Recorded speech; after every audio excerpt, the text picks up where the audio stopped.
During a disaster, your water heater, which holds 30 to 50 gallons, is an excellent source of drinkable water.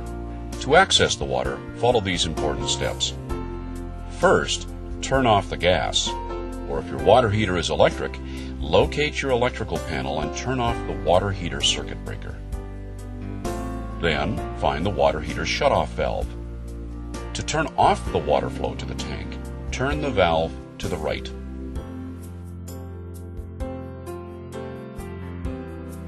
Locate the valve for draining the tank at the bottom of your water heater. There's a place to attach a garden hose and the on and off valve. Connect the hose to the valve. Turn the valve to the left to start the water flow. You can then fill your water container. Turn the valve to the right to stop the water flow.